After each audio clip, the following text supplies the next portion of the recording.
Hi guys, Mrnewmobile here. Please subscribe followed by the bell.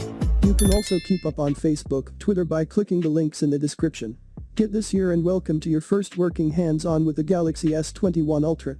So around the top of the year, Samsung is coming out swinging video about the S21 and S21 Plus. Same time yourself like that and check out French did this as a beta so we can know what to expect at this point from Samsung's new Ultra high and phones, right? So S21 Ultra will start at $1,200, so it should be. That's what they can offer, but just to look back for a second, then S20 Ultra, this phone last year was kind of a whiff, and it still did have a lot of the high-end Ultra numbers that you look for, but because of the focus issues with the camera, which is never something quite recommended, it got passed on a lot for the money, so the S21 Ultras to get them back to the best of everything world with a lot of next-gen parts and pieces. Never off the bat, first thing you notice is the biggest change, which is they've packed everything in this new design. So metal starts with that side at the handle leaves in the matte black and this sort of silver color, so it looks just like the leaks and the rumors were expecting, and I think I like it. Now I don't know if I love it. I'm still on the train that sort of horizontal camera bump like Nexus 6B was actually kind of peak, but the more I look at this contour cut design, the more futuristic it looks to me. Looks like someone was making a thicker phone with the huge cameras and then just melted down to a thinner body for the rest of the phone. Hard to explain. It basically looks like Harvey Dent likes to face, but on the smaller models actually has a cool color contrast model, with the side rails that talk more about that in that video on the Ultra. It's all matte across the entire back, which I love, and then shiny on the sides, so you know those cameras we got for here on the back of the Ultra. It's a new second gen 108 megapixel main camera with OIS f1.8, very curious to see how that'll shoot. They've got a 12 pixel ultra wide, which should be pretty sweet at 120 degrees, and then to telephoto cameras, got to a 3x telephoto, and a 10x periscope length. So this is an interesting zoom situation is playing with the phone, trying to imagine why they would do like this. I think Samsung's probably done the math on will most people either zoom in a little bit or like all the way. And so I guess if they're just getting a 3x and then the 10x will facilitate the spacing that goes really far. My curiosity is how will it do in between 3x and 10x. We'll have to see. If you don't, camera Apple looks very familiar. It's the Samsung stuff. All the zoom buttons are still here that I can see. You can go all the way from that 3x to 10x is doing digital zoom in between those two numbers, then from 10x on it's coming from the periscope lens, and space zoom is still here, sitting all the way to 100 on the Ultra. It's rough about actually looking much more stable than the last gen, which is actually pretty nice. Is also some improvements to the higher end modes, like a director's view for more control over life, switching between the cameras, and recording from multiple cameras at once, is also multi-device recording from both phones. Mics in her headphone like at the same time, and improved single take modes of cool stuff here. We all know the Ultra and Samsung's lineup is supposed to have top of the line cameras, and this is the best they can offer any. You can even see the laser autofocus here. So I'm almost surprised they didn't toss in a macro camera, sort of fill up space, and make an even grid. Hey, it's a periscope lens taking up that space, instead of begging to be tested. Say a lot of new camera parts of interesting, see how these perform. Definitely make sure you subscribe to the channel. We can test these things. But enough about the back of the phone.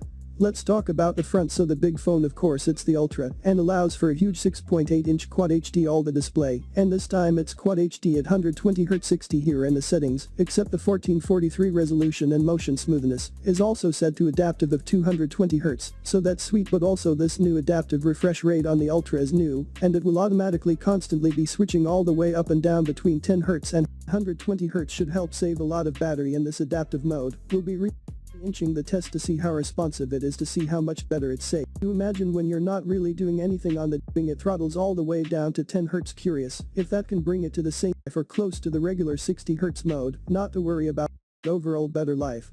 The phone does still have a 5,000 million part battery, so we're not concerned about being bad.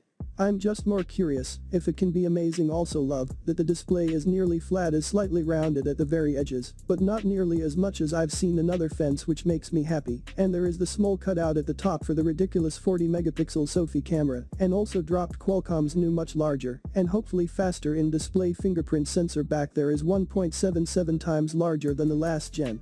I'm hoping less finicky too, and the display's maxed brightness is now up to 25% brighter, up to 1500, and it is a new AI-based blue light shield option for better viewing comfort. If you're in that, yet everything also looking at here is right in line with what you expect from the 2021 Samsung flagship. Great build quality, IP68 water resistant. The newest internals, of course, with the 5nm Snapdragon AAA in this region will be the 5nm Notes chip, and other regions which will be interesting again to test to see how first. Battery 15 with wireless charging is worthwhile. Starting to great buttons, tiny bezels, both think 1-inch expect, though that is missing. There is no expandable storage anymore. microSD card is basically going extinct now. Samsung the sum of the last ones doing their flagships. So there are only 3 specs for total storage on this phone: 128, 256, or 512 gigs. And so unlike the smaller S21 and S21 Plus does different amounts of RAM on these versions. So those all will have 8 gigs of RAM on the Ultra, start at 12 gigs of RAM for the 128 and 256. If you go with the tip-top half a terabyte max spec, that will have 16 gigs of RAM, so you're trading your expander storage for a lot of RAM. I guess also speaking of things are gone. No headphones or charger in the box, confirmed as I warn you. This is going to start happening very quickly across the industry. iPhone 12 is a huge domino to fall. So now, don't expect the power brick flagship phone from here on out. But last thing, let's talk about the Aspen. It was added to the S21 Ultra S10 support now. Okay, a lot of people saw this in the rumors leading up to this and thought, oh, that probably means the Galaxy Note is on its way out. Maybe they'll kill it soon. I don't think so. This is just coming from my lifetime of playing with the phone. The stylus on the S21 Ultra feels like a very optional add-on accessory, where on the Galaxy Note, well, it's still an integral part of the Note experience, and issues there and the very different world suffers from August that it's an optional $40 accessory. So if you want buy S10 for S21 Ultra, it will cost you, and it's actually compatible with other Aspens of the past. So if you have one already, you can carry that to the whole experience as passive. So the whole low latency writing and drawing experience is all the same, but there are no Bluetooth or gesture controls like you would have on the Note, and of course there's a whole how you carry a question since there is no silo built into the phone. That's another optional accessory. She can get a stylus and a case for now $70 extra, and the phones are just clicked into this rubber slot in the side of the case, which is fine I guess, but it's definitely a very optional accessory. And so if you can go through all of that and spend extra money to have a stylus on your high-end Samsung phone, I feel like the obvious choice is to buy a Note, where it slots in perfectly and neatly every time, charges, has the active experience, has more features, and of course, there will be a Note 21 Ultra. I guess is not of course the thing I'm predicting. There will be a Note 21 Ultra that people wanting a stylish consider later this year. So I don't think the Note's going anywhere. That's basically it for the new S21 Ultra. What you think? Is this enough of redemption and you get the huge numbers again? You get a lot of next-gen pieces. It seems to be going in the right direction. There is of course the S21 and S21 Plus launching alongside it on January 29th, but for it to spend the big bucks is what you can again, and it also launched smart tags, and Galaxy Buds process. Samsung School popped off right at the beginning of the year, but if you think this one goes to pick you to go for one of the other S21 models, well, great features I find in the S21 Ultra lineup.